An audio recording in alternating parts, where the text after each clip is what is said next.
Yeah, but I think as a player, I think back to all the coaches I had. I think all especially good players, people, players that want to have success, they want is they want honest feedback.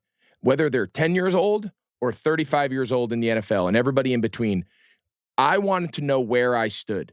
I did not want a coach to tell me, hey, you played well, good job. But then upstairs, they're trying to get rid of me because they don't think, right? Like I always felt, and the best coaches that I ever had were the ones that always told me where I stood. I might not have always liked it.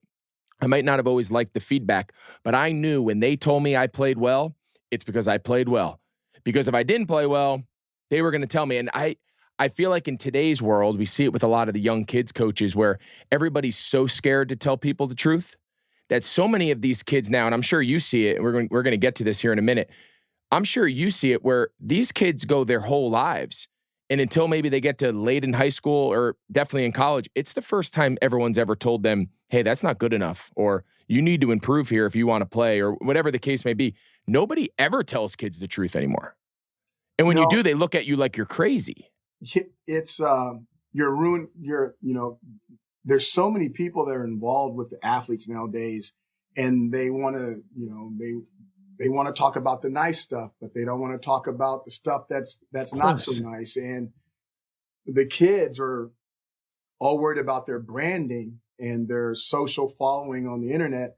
So they don't want to say, Babers doesn't want to say anything bad about Olsen, because then Olsen will say something bad about Babers. And then that'll mess up how many followers we have, or that could mess up our branding. So you don't mess up mine. I don't mess up yours. Let's talk about the positives or not say anything at all.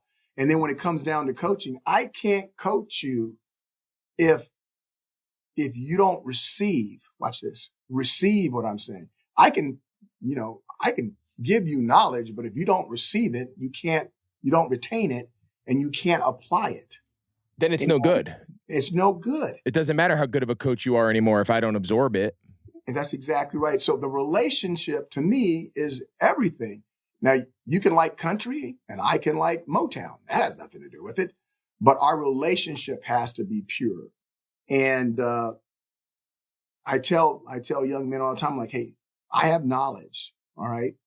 You want to take it, steal it, and use it as yours. But you can't use it, or you can't even reject it if you don't receive it. You've got to receive it. And I said, you can't hear me. Like you and I, we're talking right now. We're not hearing each other. No, we're not. You got some guy going, what is he talking about? I mean, he said he has some degrees. He doesn't know what he's talking about. We're listening to each other. When you hear something, it can go in one ear and go out the other. When you're listening, it goes in an ear and it tumbles around in the dryer for a while, and you savor it, you taste it, and you can throw it out, but it sat there for a while. Or you can swallow it and make it part of what you're doing. And my whole thing is you need to listen, okay? And I tell my players all the time, I'm like, hey, they think I like to talk. I can't stand talking. Oh, I see your stuff on the internet. You're a great public. Can't stand talking. I love listening. I love it.